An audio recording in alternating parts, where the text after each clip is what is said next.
किसी भी अक्यूज के घर को किसी भी बात पे किसी पे भी इल्जाम लगा के घर तोड़ देते थे। अब सुप्रीम कोर्ट ने दिशा निर्देश पास किया है। कोर्ट ने ये कहा है कि ये घर का जो मामला है, घर तोड़ने का मामला बहुत ही सीरियस इशू है। किसी इंसान का घर जो होता है वो एक सिर्फ एक्यूज्ड का घर नहीं होता, वो पूरी फैमिली का घर होता है। बुलडोजर एक्शन का मामला आए दिन चर्चा में रहता है।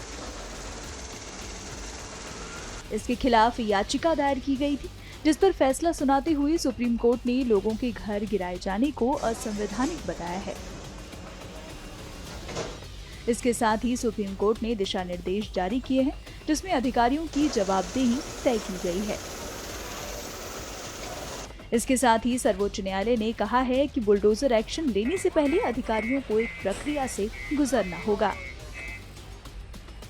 वकीलों ने दिशा निर्देशों को लेकर पूरी जानकारी दी है, सुनिए।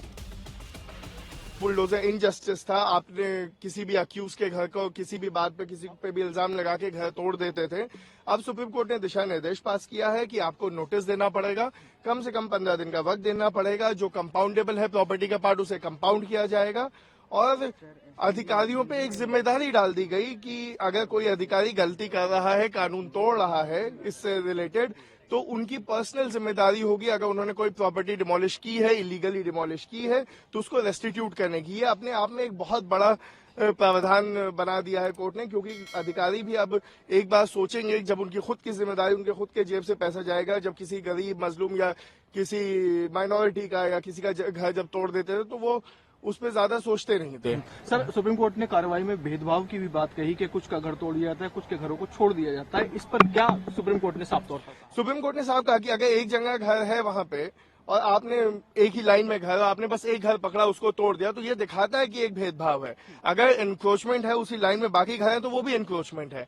तो लॉजिकल यही है कि अगर आप स्टेट हैं, आप बायस नहीं हो सकते किसी के अगेंस्ट, आप पे जिम्मेदारी है कि आप आर्बिट्रेरी नहीं हो सकते, बायस नहीं हो सकते। तो उसके लिए उन्होंने कहा कि अगर एक घर है और आपसे वो तोड़ रहे, तो वो दिखाएगा कि ये एक आपका बायस है, एक प्रेजुडिस है, एक पर्टिकुलर लोगों के या कम्युनिटी के खिलाफ। ये मामला 2022 से कोर्ट में था कि इलीगल तरीके से अथॉरिटीज़ बुलडोज़र का इस्तेमाल करके लोगों के घरों को गिरा देती हैं।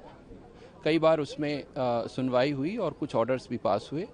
आज उस पर फाइनल जजमेंट आया और फाइनल जजमेंट में कोर्ट ने ये कहा है कि ये घर का जो मामला है, घर तोड़ने का मामला बहुत ही सीरियस इशू है।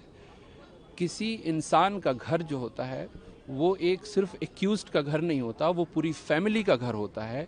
और पूरी फैमिली के एस्पिरेशंस एंड होप उस घर से जुड़े होते हैं, उसके फ्यूचर उससे जुड़े होते हैं। तो इस तरह से अगर अथॉरिटीज़ घर को तोड़ती है तो बिल्कुल गलत है और इल्लीगल है। एक बात ये कही। दूसरी बात ये कही कि अगर घर किसी ने गलत तरीके से बनाया है तो उसको देखना पड़ेगा अलग अलग एंगल से। उसमें एक बात तो ये होगी कि क्या वो पूरा घर इल्लीगल है या उसका कुछ पोर्शन इल्लीगल है, या फिर उसको कंपाउंडिंग किया जा सकता है या नहीं किया जा सकता है। ये सब देखने के बाद उस पर एक अप्रोप्रिएट ऑर्डर पास किया जाएगा, फिर वो कलेक्टर को भेजा जाएगा। कलेक्टर उसमें वो एक नोडल ऑफिसर अपॉइंट करेगा, फिर उस नोडल ऑफिसर के सामने उसकी सुनवाई होगी और सुनवाई होने के बाद जब फाइनल फैसला आएगा उसको वेबसाइट पोर्टल पे अपलोड किया जाएगा और उस फाइनल फैसले के बाद 15 दिन का वक्त दिया जाएगा जिस इंसान का घर तोड़ना है। और उसके साथ साथ एक बात और कही कोर्ट ने कि देखिए ये मामले को पिक एंड चूज बेसिस पे नहीं होगा, उसको देखना पड़ेगा कि सिर्फ ये एक ही इंसान का घर है जो इल्लीगल था या और लोगों का उस मोहल्ले में जो घर है वो इल्लीगल है। तो इन सब कंसिडरेशन को देखने के बाद ऑर्डर पास किया जाएगा, 15 दिन का वक्त दिया जाएगा ताकि वो अगर फाइनली उसको तोड़ना ही है तो वो अपील कर सके या घर को खाली कर सके। और इन सब प्रोसीजर को अगर किसी ने ऑफिसर ने वायलेट किया है तो उसकी अकाउंटेबिलिटी तय होगी। हो सकता है उसको पर्सनली हर्जाना देना पड़े और घर को रीबिल्ड करने में उस पैसे की रिकवरी उसके पर्सनल पॉकेट से किया जाए। तो ये एक बड़ा गाइडलाइन है।